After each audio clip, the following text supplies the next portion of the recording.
The Allen Line Company appreciates all of the dedicated carriers it takes to move loads across the U.S. Stay safe.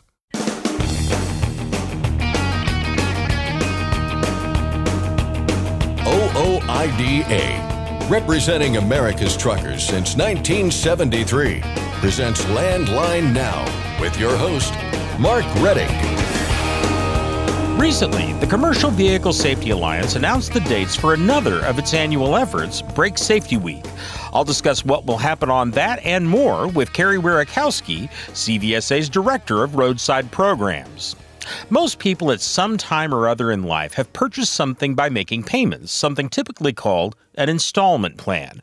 It turns out that some people can get one with the IRS. Shasta May of MBA Tax and Bookkeeping Service explains how. And finally, it doesn't appear that the rate recession that freight is experiencing will improve anytime soon. We'll break down the current market conditions and spot freight data with Brent Hutto of Truckstop in today's Market Update. But first, the news with Scott Thompson. Thanks, Mark. Our top story today. The Owner-Operator Independent Drivers Association and several other stakeholders have joined efforts to overturn the EPA's latest truck emission rule. OOIDA, the American Petroleum Institute, the American Farm Bureau Federation, and the National Corn Growers Association on Tuesday filed a petition for review in a D.C. Federal Court of Appeals. The petition challenges the EPA's greenhouse gas emission standards for heavy-duty vehicles Phase 3 rule, which was published in April. Representing truckers, farmers, and the oil and gas industry, the petitioners claim EPA's truck emission rule, quote, exceeds the agency's statutory authority and is otherwise arbitrary, capricious, and abuse of discretion, and not in accordance with law. The petition asks the court to declare the rule unlawful and to vacate it. In a statement, OOIDA President Todd Spencer said the rule would devastate the reliability of America's supply chain and ultimately increase costs for consumers, adding that mom-and-pop trucking businesses would be, quote, suffocated by the sheer cost and operational challenges of effectively mandating zero-emission trucks. Tuesday's petition for review is the third such petition challenging the new truck emission standards. In May, 24 states led by Nebraska Attorney General Mike Hildreth filed the first one. Then came a second petition shortly thereafter from the Western States Trucking Association and the Construction Industry Air Quality Coalition. Republican lawmakers last month also took up the fight, introducing resolutions in both chambers of Congress seeking to invalidate the latest rules. The EPA's new truck emission standards require that a quarter of new sleeper cab tractors be zero tailpipe emission trucks by the year 2032.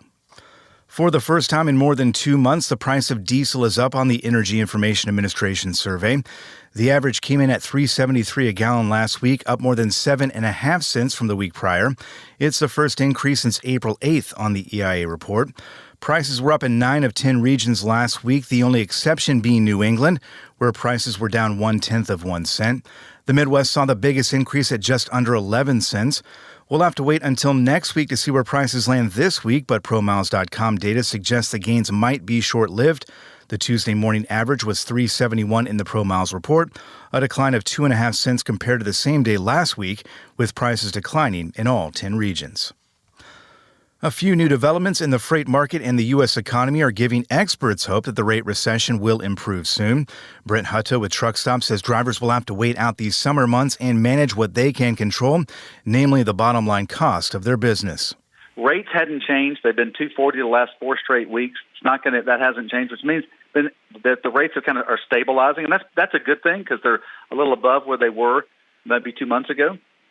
Load posting volumes did decrease week over week, but that's pretty normal right now as we are sort of in this little time frame that we're in the June time frame. But one of the good things is that the fuel dropped another penny. It's continued to drop 1 penny a week the last 4 straight weeks, which is good. So maybe a little reprieve there.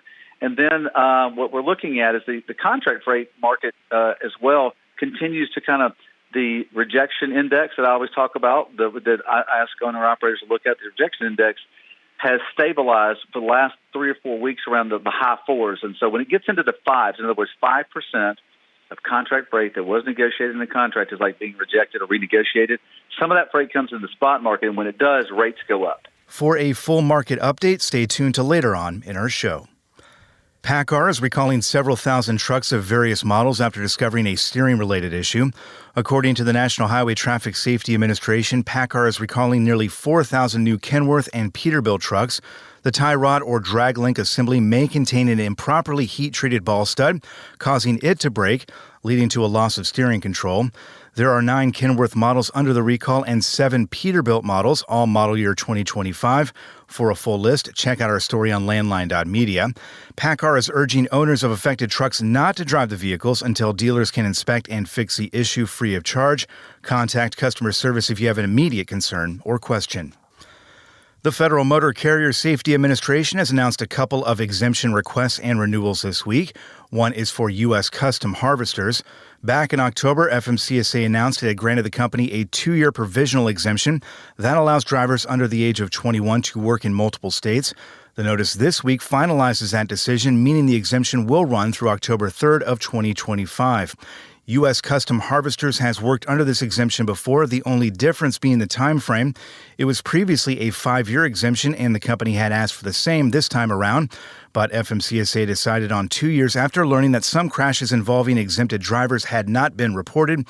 FMCSA says it obtained 14 police crash reports involving under 21 custom harvester drivers in the past 5 years. Considering the length of time and a lack of data, the agency concluded there was insufficient information to suggest that the exemption had hindered safety. Meanwhile, the state of Alaska is asking FMCSA to extend an existing exemption for several more years.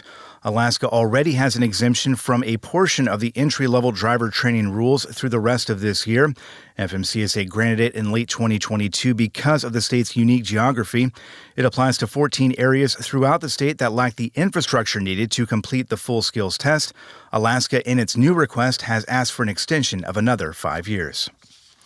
A bill in the U.S. House that aims to give vehicle owners a right to repair is picking up more bipartisan support. H.R. 906, a.k.a. the Repair Act, would require that manufacturers provide vehicle owners with direct, real-time in-vehicle data generated by the operation of the vehicle. Outside of recall or warranty repairs, a manufacturer would not be able to mandate the use of a particular brand or manufacturer of parts, tools, or equipment.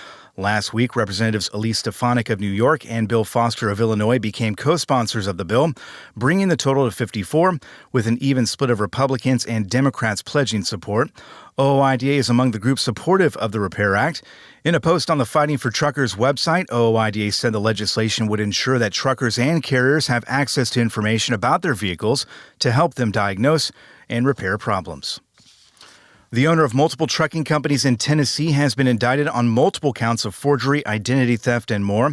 Adam Brock allegedly carried out his crimes while owner of Reliable Transportation, LLC. Police in Franklin, Tennessee believe Brock may have committed other crimes while associated with several other trucking companies, including Star Express, Tennessee Logistics, Pat's Transportation, and Brock Transport. Police are asking that anyone who may have done business with Brock reach out if they suspect anything was amiss in their dealings with him. And finally, drivers throughout central New York will notice changes along 3 major roadways over the coming months. The state DOT is changing the numbering system for exits along Interstates 81 and 690 and State Route 481. The current system of sequentially numbered exit signs is going away. In their place, a mile-based numbering scheme. New York officials say the new system will give drivers a better idea of how many miles they need to travel to reach their destinations. Work to replace the signs is already underway. It's expected to be done by the end of this year. That's Landline Now News for today. I'm Scott Thompson. Thanks, Scott. Next, I'll discuss what you need to know about the upcoming CVSA Brake Safety Week and the results of a recent safety blitz with Carrie Wierakowski of CVSA. We'll find out how you could get an IRS installment agreement with Shasta May of MBA Tax and Bookkeeping Service. And Ashley Blackford finds out why it doesn't appear the rate recession will improve soon with Brent Hutto of Truckstop. We'll be back in just a moment with more of the program. I'm Mark Reddick, and this is Landline Now. Thanks for listening. Be sure to like and subscribe. If you want more content, go to landline.media to get updated news, information, and archived editions of our show. Once again, that's landline.media. Every year, 28 million people are trafficked globally. The Your Roads, Their Freedom campaign seeks to raise awareness in the transport industry. Truck and bus drivers, be vigilant on the roads. If you see something suspicious, text 233-733 or be free. Are you tired of the IRS following you around like a dark cloud? Call 888-557-4020 and get your life back. Firestone tires are for more of everything, with more durability for more miles and more confidence in your fleet. Firestone's tested tires help fleets save with value where it matters most. Learn more at bridgestonenationalfleet.com/4moremiles. It's tested and proven. Burn 2.1% less fuel when you balance all wheel ends with Centromatic. Call 800-523-8473 to get the OOIDA discount. Landline Now, welcome back. Every year, the Commercial Vehicle Safety Alliance, or CVSA, conducts several safety blitzes that cover the U.S. and Canada. That's significant in part because CVSA is an organization made up, in part, of commercial vehicle enforcement officers from the various states and Canadian provinces. Recently, the Alliance announced another of its annual efforts, Brake Safety Week. This year, that will happen from August 25th to the 31st. And the group recently completed a one-day surprise brake safety blitz as well. To find out what the results of the one-day effort were, as well as get some insight into what will happen during Brake Safety Week and find out what you need to know to make it through without a violation, I talked with Carrie Wierakowski, CVSA's Director of Roadside Programs. So Brake Safety Week is actually in August, but Brake Safety Day that happened on April 30th in 2024 is the unannounced day. So it's a one-day brake check that we do not announce to the motoring public. Whereas in Brake Safety Week is announced, it is coming up in August, and it has a lot more educational piece to it. So we give out flyers to drivers. Lots of states and provinces will go and work at truck stops just to educate drivers more on brake safety. You mentioned Brake Safety Day. What were the results of that? Do you have any preliminary results at this point that you are able to announce? Yes. So actually, we posted the results yesterday, but there was 37 states, 9 provinces, and Mexico. They participated, and there was 4,898 total inspections done. 3,859 of those were from the United States, 1,021 were from Canada, and 18 were from Mexico. Okay. How many violations did you have out of that? So whenever we do Brake Safety Day or Brake Safety Week, for that matter, we focus on one specific thing in regard to brakes, and that focal point comes from Operation Air Brake Program within CVSA. So this year, we are focusing again on brake linings and pads.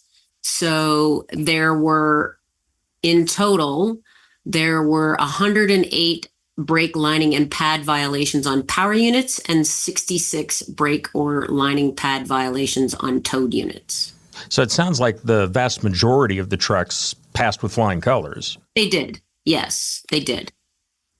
There was an 11%, it was almost the same. Canada and the US had an 11% out of service rate, and Mexico's was high, but their numbers were low. So that doesn't really surprise me. Theirs was 27, but they only did 18 inspections. So the more you do, the more the percentile will go down in most cases. So out of those violations and out of services, not all of them were brake pad and lining related. So that is an out of service rate for all brake violations, not just linings and pads. Okay. Well, let's get back to Brake Safety Week that's coming up. And it may seem obvious from the name, but why does CVSA have a week specifically focused on just brakes as opposed to other safety-sensitive systems in the truck? Operation Air Brake has been around for a long time, and brakes always seems to be up there with one of our number one violations, brake adjustments specifically. So we always try and target different aspects of the brake system. A lot of the brake manufacturers pay attention to the focal points that we have for brakes too, because they're interested in what's going on overall. We always pull data. For instance, in the past, we have pulled data on how many automatic slack adjusters are out there. We did pull data on this particular day on how many air disc brakes were inspected versus how many S-cam brakes versus how many hydraulic versus how many electric.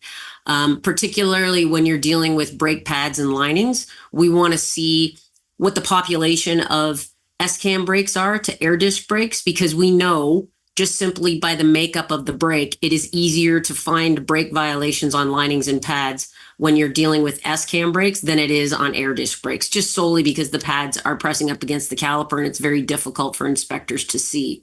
The other additional data that we pulled was how many dust shields were on brakes, because when there's dust shields on brakes, it makes it more difficult again to see what the brake lining violations are. And there are certain brake violations that are easier to find with dust shields than others. For instance, contaminated brake linings. If you got a contaminated lining because of a wheel seal leak, there's oil dripping out of the wheel all over the drum and or rotor. So whether you have a dust shield or not doesn't matter that much. Whereas if you've got a cracked lining and the dust shield happens to be in the way, then the inspector may miss that violation. So those are all the types of things that they're looking at. You had mentioned earlier that linings and pads are your focus. How do you choose the focus every year? What are the factors that you take into consideration? Every year, this is the second year actually of linings and pads. And the reason that Operation Air Brake Committee decided to leave it the same way is because they want to compare the data from this year to last year. Last year was the first time they did linings and pads. And so they were interested in, like I said, all the data that was collected in regard to the types of violations. So they wanted to see if the types of violations remain the same. And I was just comparing the data from the one day to Brake Safety Week from last year. And honestly, the data is very similar. It's almost like a percentile down 5%, and the percentages are same. Contaminated linings is still at the top. So that's what I was doing just before we got on this call to kind of see if things are the same as they were last fall, or are they shifting? Interesting. Now, I noticed that CVSA has on its website some tips for truckers in terms of passing their inspections during this upcoming event. I'm wondering if you could go ahead and go over just a few of those, what truckers should be looking for to make sure that they do pass inspection when this event comes up. Yeah, I mean, I will admit to you, linings and pads are difficult for drivers to look at, particularly if there are dust shields on there. But when they're doing their trip inspection, the one thing that is always at the top of the list for violations is brake adjustment. And I get it. It's difficult for drivers to get under a vehicle. However, a lot of companies now have some sort of a brake indicator on that push rod so that they can see it from just like bending at the waist and looking over at the other side of the truck. When they have the brakes on, then they can see what the travel is. Nobody's asking those drivers to get under the truck and take a measurement of exactly 2 inches or 2.5, whatever the case may be. An inspector has to do that to write the violation. Drivers just need to look to make sure that it's not close to that measurement. And if it is, write it on your inspection report and have somebody go under the truck and check and make sure that something isn't going awry with your push rod stroke. The other thing, and I used to find this a lot at roadside myself, and it's just the nature of the beast. When a driver is doing their trip inspection, usually they have their parking brake on, or at best they have their brakes released, but they never at any point go around the truck with their foot on the brake for obvious reasons. But if they don't do that, then what they're missing is any major air leaks in the service side of the brake system.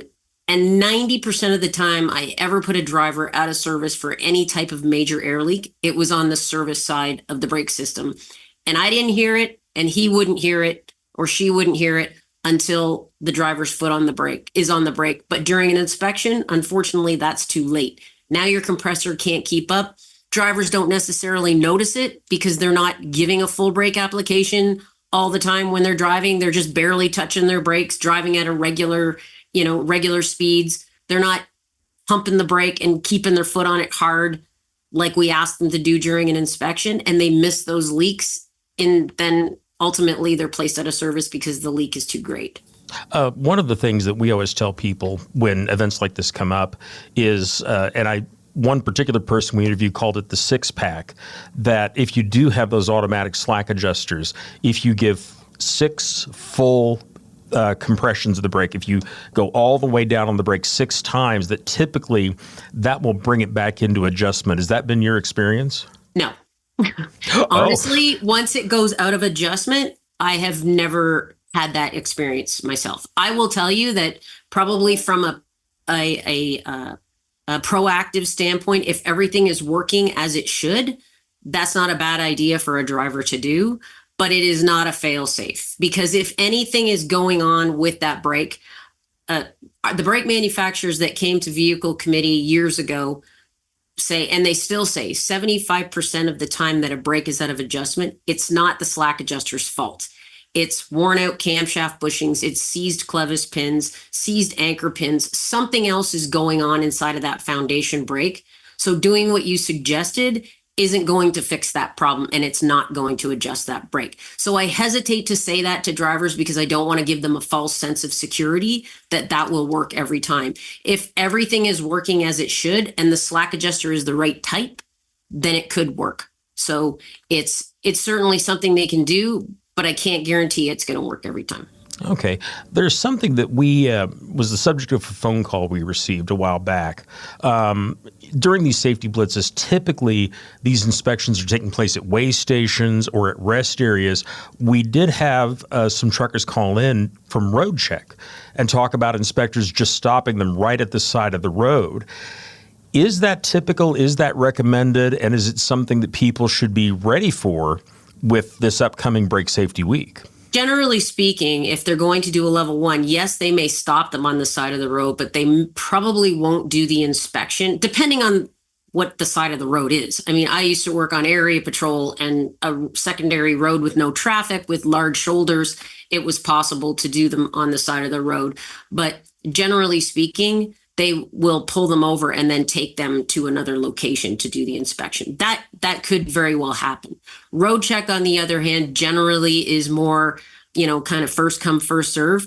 Brake Safety Week is not like that. Road Check is really the only 3 days that a lot of random inspections are done. When I used to work Road Check, it was basically the first one up the runway or the first one into my inspection location, whatever it was, to kind of get a good template of what's going on in the trucking industry as a whole. You don't want to be selective enforcement during that time. Otherwise, it makes the industry look worse than it actually is. We're kind of getting toward the end of what I've got, but I did want to ask you if you have a single message that you want to get to truckers out there in regards to how to handle these various safety efforts, and especially, of course, since we're talking about Brake Safety Week, about that, what message would you want to pass on to those drivers? To be honest, it doesn't matter what safety initiative we're doing, whether it's Road Check, whether it's Operation Safe Driver, or whether it's Brake Safety Week. Every single one of those, an inspector is just going to do their job and do an inspection. Whether we're collecting data on brakes or collecting data on tires, it doesn't matter that much. My best advice to drivers is know where your documents are, keep them neat, know how to use your ELD, know how to transfer your files, and just do a decent trip inspection so that you know that your truck is in good working order, so that when you have those inspections, it's not stressful for you. Because there's a big difference to stopping a driver who knows where his documents are and knows how to do everything and that his truck is in good shape versus the one that can't find his paperwork, can't operate the truck, doesn't know how to, find his stuff. It just changes the temperature of the entire event, honestly. So, if the driver only needs to know one thing, and that's his truck and his ELD, the inspectors have to know every truck and every ELD. So if a driver can help an inspector along the way, it goes a long way. That was Carrie Wierakowski, CVSA's Director of Roadside Programs, talking about the upcoming Brake Safety Week Enforcement Blitz, which takes place this year from August 25th through the 31st. You can learn more about Brake Safety Week at the Commercial Vehicle Safety Alliance website, cvsa.org. Again, that website is cvsa.org. And you can read more of our coverage of the upcoming event at the website landline.media. And of course, we'll put all those links on our website, landlinenow.com. Just click on the headline or photo at the top of the page. That's where we put all the website links, email addresses, and phone numbers that we mention on the show. Again, that's at our website, landlinenow.com. We'll be back in just a moment with more news and information. Please stay with us through a short commercial break. I'm Mark Reddick, and this is Landline Now. Today's rising costs affect everyone. Replace your harmonic damper with a genuine ViberTech TVD viscous damper to prevent costly repairs and downtime. Keep your money in your pocket and your truck on the road with ViberTech TVD. Recommended replacement at 500,000 miles or 15,000 hours. Ready to make more money? Use a better load board. For a limited time, get 50% off Truckstop Load Board Pro. Just go to truckstop.com/go and enter promo code READY2024 when you purchase Load Board Pro.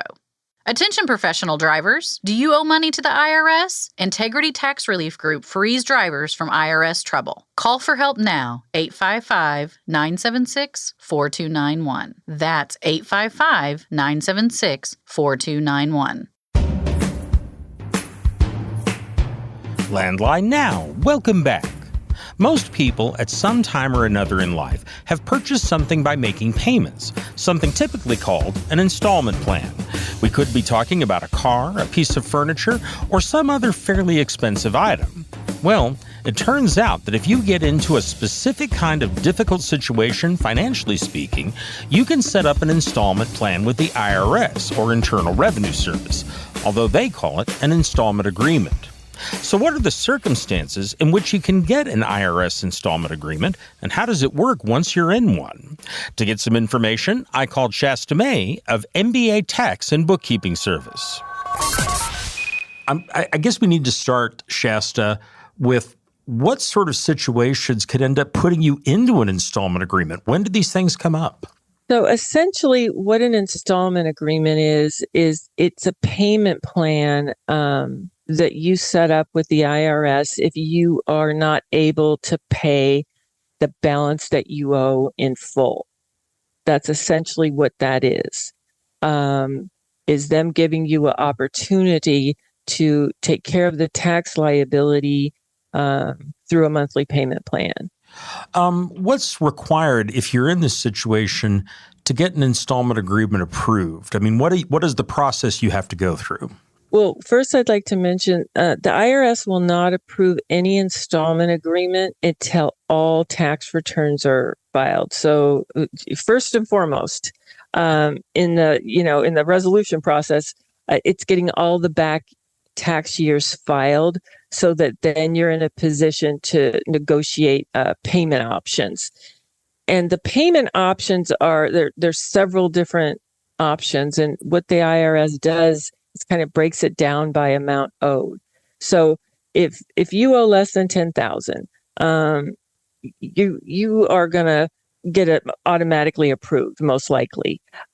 This is a plan where you are going to pay off your tax liability within 3 years. So 36 months, they're going to put you on a plan. It's pretty much automatic.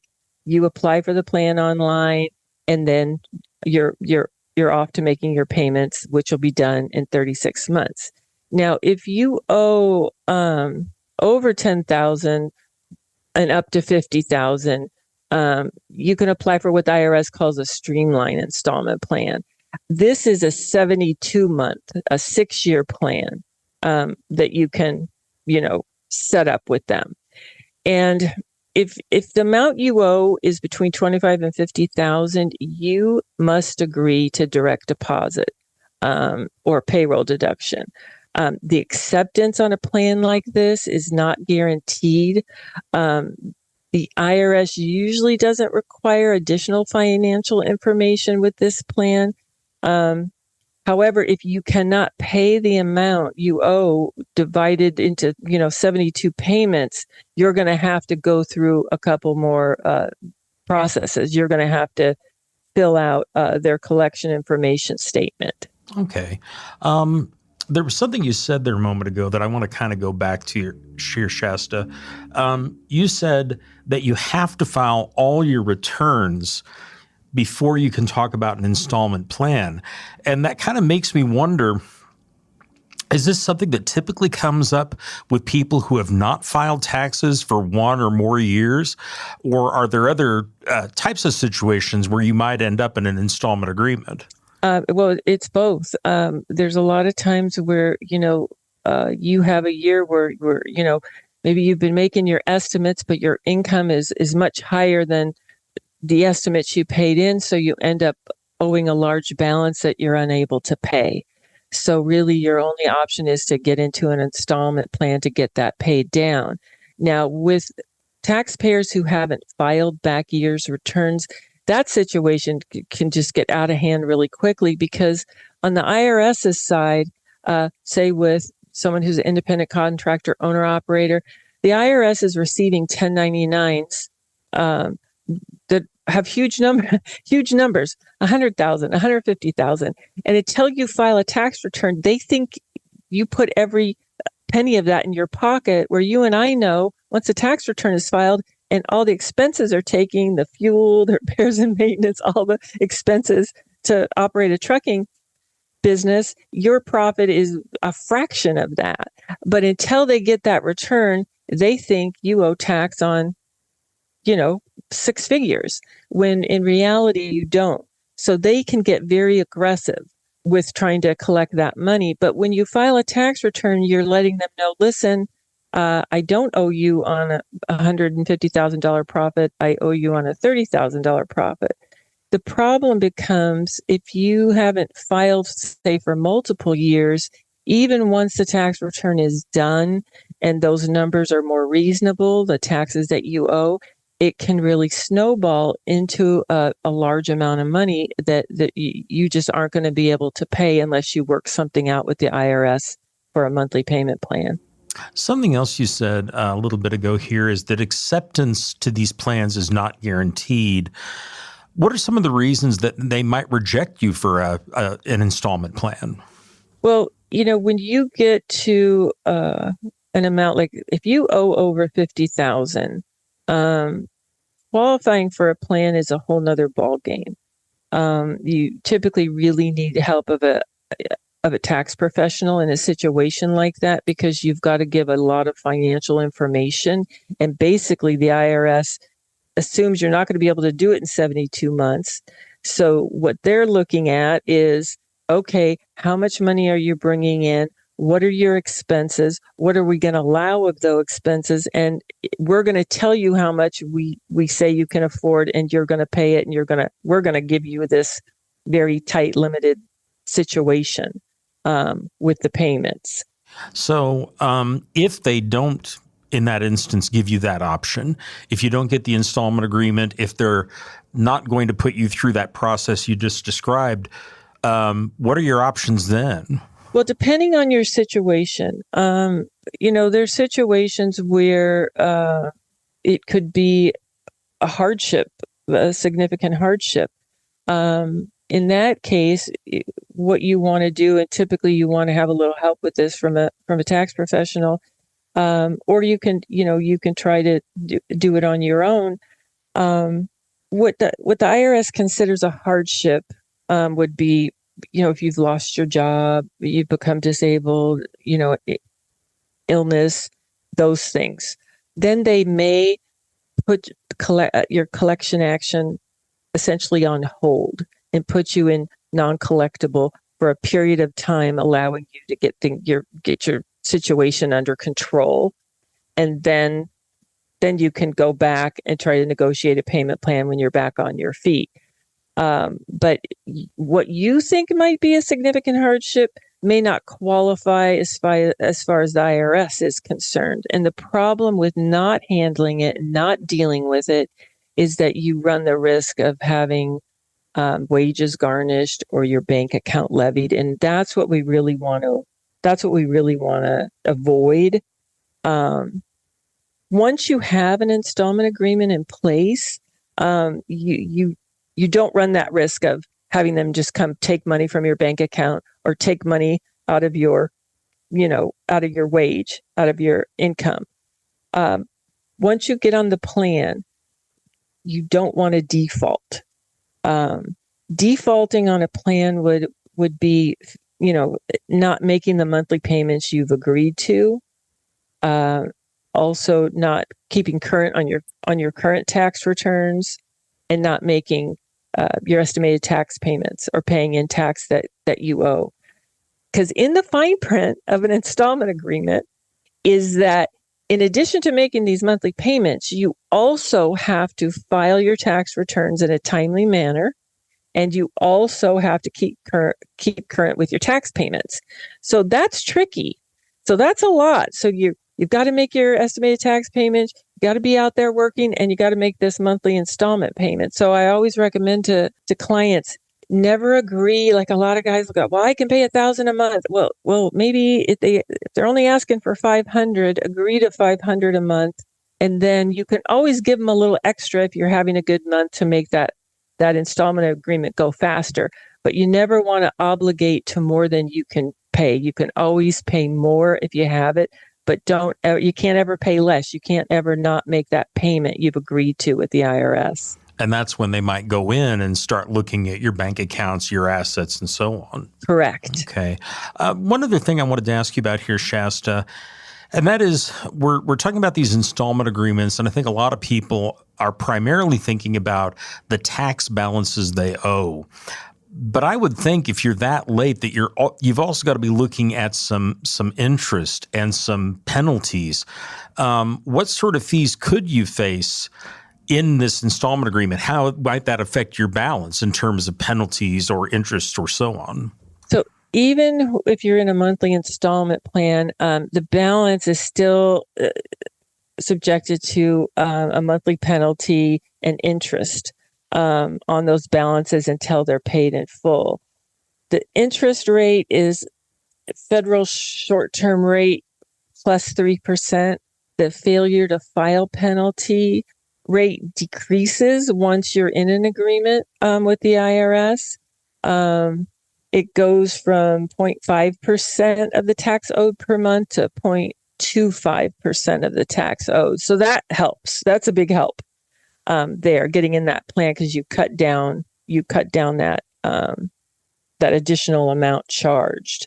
Now, moving forward, once you have the installment agreement, once you're making payments and you've got that plan in place, and it's taking care of your tax owed and your penalties and your interest and so on, what about the future taxes you file?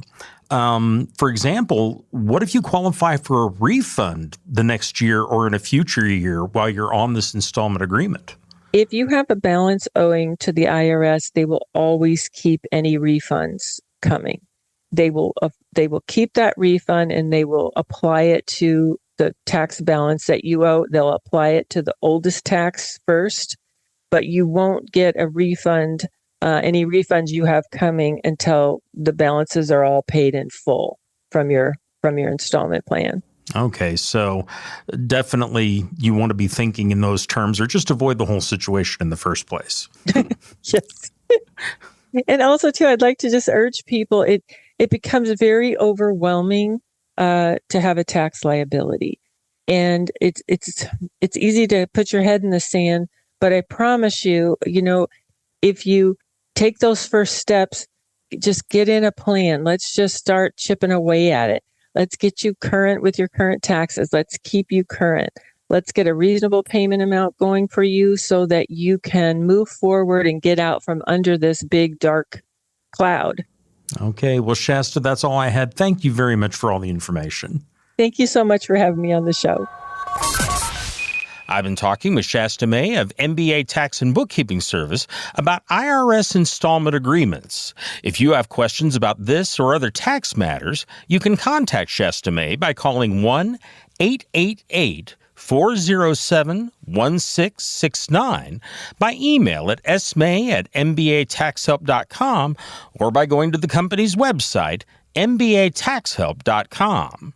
Again, that's 1-888-407-1669, by email at smay@mbataxhelp.com, or by going to the company's website, mbataxhelp.com.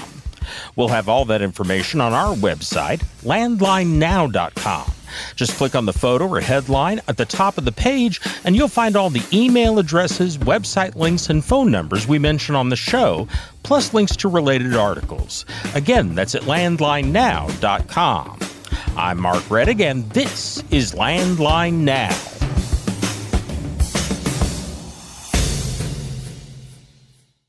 Penske owns and operates some of the best-maintained vehicles on the planet. Our used trucks come with a 5-year maintenance report and pre-sale inspection. So if you're in the market for a top-quality pre-owned truck, look no further. Search our inventory today at PenskeUsedTrucks.com. Control your toll costs and eliminate tolling headaches with Prepass Tolls. Prepass Tolls means toll volume discounts. Just one invoice for all tolls and fewer violations. Call 877-878-5970 or go to prepass.com. Since you started, what you've loved about trucking is the freedom. Heading out on your favorite route, a good driving song, and thinking about truck insurance. Well, maybe not that last one. That's why we're here. At OOIDA, we have a full range of truck insurance products, expert advice, and great customer service, helping you get the right coverage for your operation. Go to OOIDA.com because your job is to drive. Our job is to help with everything else. Landline Now, welcome back. If you're hauling freight and running your own business, you need to keep track of some basic facts and figures that can determine whether you succeed or fail. And that includes finding the freight and how much money you can make hauling it. Today, Landline Now's Ashley Blackford will bring us some of that information and get some insight as to why things are happening with the folks from Truckstop.com. Here's Ashley now with a report.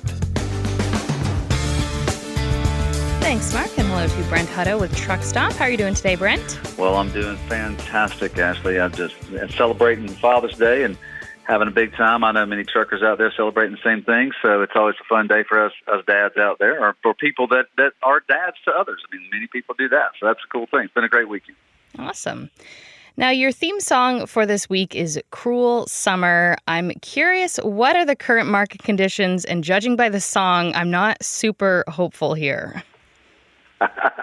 Well, I think the thing to do is we should always be hopeful because we're in transportation and the country needs what we do, so it's not going to go away. So it's not like you won't have opportunity. Cruel Summer, I just said, because it's going to kind of continue along the same pattern it has been for the last many months, which has been difficult because rates are down. There's plenty of freight around, but rates are down, and so it's a challenge for owner-operators and small carriers to really be profitable as maybe they'd like to be. I think if you can really focus on my main focus talking this week would be just focus on controlling what you can control, which is your costs. So control costs. I know OIDA does a good job in talking about controlling their costs within their business operations. So definitely, absolutely look at that because rates hadn't changed. They've been $240 the last 4 straight weeks. It's not going to, that hasn't changed, which means that the rates are stabilizing, and that's a good thing because they're a little above where they were maybe 2 months ago. Load posting volumes did decrease week over week, but that's pretty normal right now as we are sort of in this little time frame that we're in the June time frame. But one of the good things is that the fuel dropped another penny. It's continued to drop 1 penny a week the last 4 straight weeks, which is good. So maybe a little reprieve there. And then what we're looking at is the contract freight market as well continues to kind of the rejection index that I always talk about, that I ask owner operators to look at. The rejection index has stabilized for the last 3 or 4 weeks around the high 4s. And so when it gets into the 5s, in other words, 5% of contract freight that was negotiated in the contract is like being rejected or renegotiated, some of that freight comes in the spot market, and when it does, rates go up. So when it's above 5%, rates go up, which is a good thing. So it's stable right below 5, actually, which is a good thing. So I'm not saying anything's going to change right away, but we're looking at indicators that it's stabilized at the bottom, and then it's beginning, and it will start to shift back up. And one thing I'll note on this, and then we can shift into some what's going on in the load markets.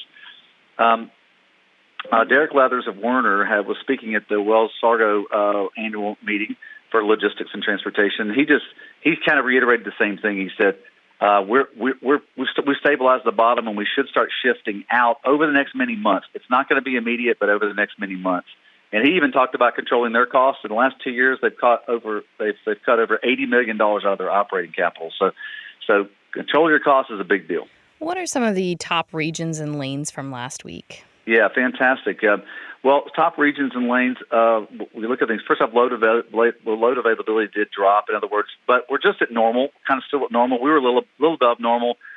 Rates didn't change much at all either, as I mentioned, 240 to 240. Some of the places that they're really unique when it comes to and I've been talking about this the last many times you and I have been on the phone together, or been on the program together, that Texas continues to be a great marketplace. So now it's not just from Texas out, it's into Texas as well. So you're seeing a marketplace really develop to be one of the hottest markets in the United States. So look in Texas. Also look in the Arizona areas, because a lot of freight that's been moving in and out of Arizona has been good. And this doesn't matter whether it's dry van and flatbed or refrigerated. A lot of those markets, I know that in the flatbed marketplace, you still see Texas super strong. The top four increases in lanes have been all in Texas, and I look at increases as well. I look at what are the increases in lanes, because there's freight all over the place. Refrigerated kind of has been, depending on what season we're in and what's being moved. Different marketplaces have done well. But Denver had some big increases. Dallas, of course. Phoenix, again, is in there. And so you saw some of those typical areas. So those are some of the areas that I look at, that I recommend that the marketplace look at, because what I look at is significant increases in lanes. And I would suggest that any owner-operator do the same. What are some important industry points owner-operators should be aware of? Yeah. Well, I had a couple of fun things in there this week. Number one is that there seem to be bad actors everywhere. I know that even the stuff going on in the Middle East is a challenge, and now they've gone from air drones to sea drones, which is kind of crazy. So it's still trying to. There's fraud in our marketplace, and there's challenges all over the place with what I call bad actors, people trying to do the wrong thing, and certainly that's going on. But I just thought that was interesting. Another thing that I look at, and I would suggest any owner-operator, I look at information actually all over the marketplace, not just in what's going on like with load boards where we are, or in the contract marketplace, but I look at what do the banks say about it, because banks that's what funds everything in the United States. So Bank of America is somebody I look at. They produce a monthly surface, they call it surface transportation, which basically is on the road, on the actual ground. But things that are going on in the marketplace is that truckload rates can continue to kind of like, for the overall marketplace, bounce on the bottom, but they see that it's kind of stabilized there. Seasonality. This is very important. When you hear the word seasonality, if you're an owner-operator and you hear the word seasonality, that means that there are increases and decreases depending on the month in the freight cycle. So when seasonality is normal, in other words, you see seasonality, then that's good for our marketplace, because we're in a supply and demand market, and when it's behaving normally, you want that. So because the reason I say this is that after the pandemic, or during the pandemic, seasonality kind of went away because things were so crazy with all the increases and decreases in areas. And so to see seasonality return is a very, very good thing, because that helps us know that the normality is coming back, and we'll start to see things. I will say that this is a good thing for owner-operators, that private fleets, that's a lot of trucks that are out there. A private fleet is a trucking fleet of a manufacturer. So somebody who's manufacturing a good, something like a Procter & Gamble or somebody, that fleets out there. Well, a lot of these private fleets are trying to fill backhauls, which means that our marketplace should continue to, the spot market for owner-operators should continue to grow in strength. And that's a really important thing. But overall, the overall United States economy kind of continues to be semi-strong. In other words, it's just kind of maintaining its strength, so it's not being negative. So the idea that we're going to kind of continue to have a normal market, or a return to a normal market, is kind of where we are right now. And on top of that, Ashley, I'll tell you another thing that's important for truckers and owner-operators to look at out there is that what's kind of going on with the government side. There's the Unified Carrier Registration Plan, which is kind of like what goes on with all carriers in the United States. And what the federal government did, the federal regulators did this year, is they had an increase. So how does that really fit into the bottom line? Well, if you're a small owner-operator, the increase is not that big a deal. It's like $9 or $10. But if you're a big player, it could be up to $9,000 more per year that you're going to pay if you're a truck fleet or a truck operation within the United States to on fees that were being collected to support state highway safety programs. Now, it's a 25% increase, which sounds like a lot, but most people don't realize that in the last 2 years during the pandemic, it went down 37%. So they decreased the fees to kind of take the pressure off of fleets. And this is a normal adjustment that the FMCSA makes back to collect funds to support highway safety programs, state highway safety programs, which are very, very important in the overall safety along the highway. So I know when people look at 25% increase, that's what they're going to look at. They're not going to necessarily look at that 37% decrease that was out there. Brent, thank you so much. It's my pleasure. Anytime. Happy to serve what's going on with Landline Now and OIDA and all the truckers that are out there. You know, it's our responsibility to do that. We take it very seriously at Truckstop, and happy to be on with you every time. All right, awesome. That was Brent Hutto with Truckstop. Mark, back to you. Thanks, Ashley. That's our program for today. Thank you for joining us. I'm Mark Rettig, and this is Landline Now.